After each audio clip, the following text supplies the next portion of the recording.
ભાટેના વિસ્તારમાં એસએમસી તંત્ર અને પોલીસ તંત્રની સંયુક્ત એક્શન ઓપરેશન પાર પાડવામાં આવ્યું। ભાટેના વિસ્તારમાં ટ્રાફિકની સમસ્યા બાબતે જાણ થતાં પોલીસ વિભાગને સાથે રાખી એસએમસી તંત્ર દ્વારા સફાઈઓ કરવામાં આવ્યો। ભાટેના વિસ્તારમાં પોલીસ અને એસએમસીનો એક્શન પ્લાન સામે આવ્યો છે। ભાટેના વિસ્તારમાં ગેરકાયદેસર દબાણ સામે એસએમસી તંત્ર અને પોલીસ તંત્રની સંયુક્ત કાર્યવાહી હાથ ધરવામાં આવી હતી। ભાટેના વિસ્તારમાં વારંવાર થતી ટ્રાફિકની સમસ્યાઓને લઈ તંત્ર અને પોલીસ દ્વારા સંયુક્ત કામગીરી હાથ ધરવામાં આવી હતી। ગણેશ સમિતિ ભાટેના વિસ્તારમાં જે ગેરકાયદેસર દબાણ હતું તે હટાવવાની કામગીરી કરવામાં આવી હતી। ડીસીપી એસીપી તથા ઉધના અને સલાબતપુરા પોલીસના કાફલો સાથે રાખી દબાણ દૂર કરવામાં આવ્યું હતું। સાથે એસએમસીના અધિકારીઓ કર્મીઓ અને ગેરકાયદેસર દબાણ દૂર કર્યું હતું। ભાટેના વિસ્તારમાં ગેરકાયદેસર લારી ગલ્લા વાહનો હટાવી કેટલીક ગેરકાયદેસર દુકાનો સીલ મારવાની કામગીરી તંત્ર દ્વારા કરવામાં આવી હતી। મહત્વનું છે કે આ વિસ્તારમાં ટ્રાફિકની સમસ્યા અવારનવાર સામે આવતા એસએમસી દ્વારા અનેકવાર આ વિસ્તારના સ્થાનિકોને અલ્ટિમેટમ આપવા છતાં આ કાળા કાન કરતા હોવાથી તંત્ર દ્વારા પોલીસને સાથે રાખી સફાઈઓ કરવામાં આવ્યો હતો।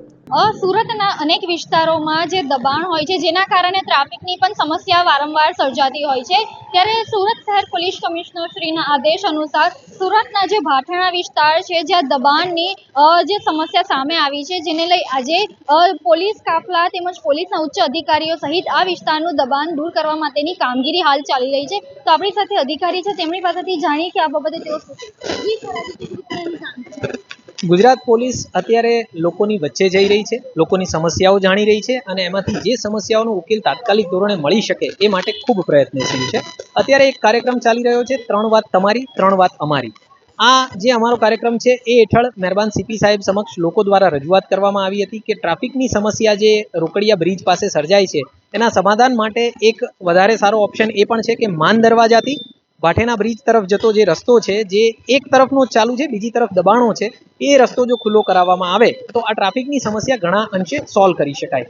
આ સૂચના સીપી સાહેબ દ્વારા અમને આપવામાં આવી અને એના ભાગરૂપે આજે સ્થાનિક પોલીસ સલાબતપુરા, ઉધના, આ ઉપરાંત ટ્રાફિકની ટીમો આવી અને આ દબાણની કામગીરી કરી રહી છે, દબાણ દૂર કરવાની કામગીરી કરી રહી છે। લોકોને આ બાબતે સમજ કરવામાં આવી હતી, જેથી એમણે મોટાભાગના દબાણો સમજીને એમની રીતે દૂર કરી લીધેલા છે।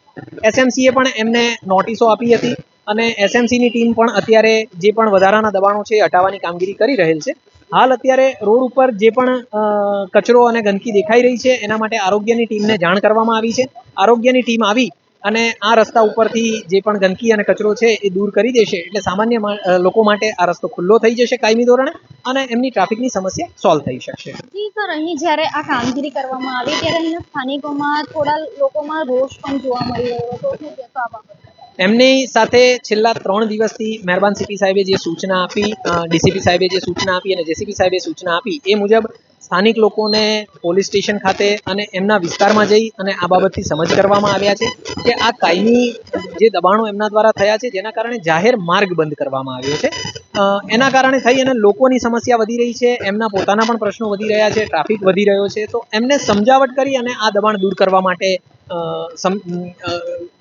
મંજૂરી લેવામાં આવેલી છે અને એના ભાગરૂપે જ આ કામગીરી થઈ રહી છે।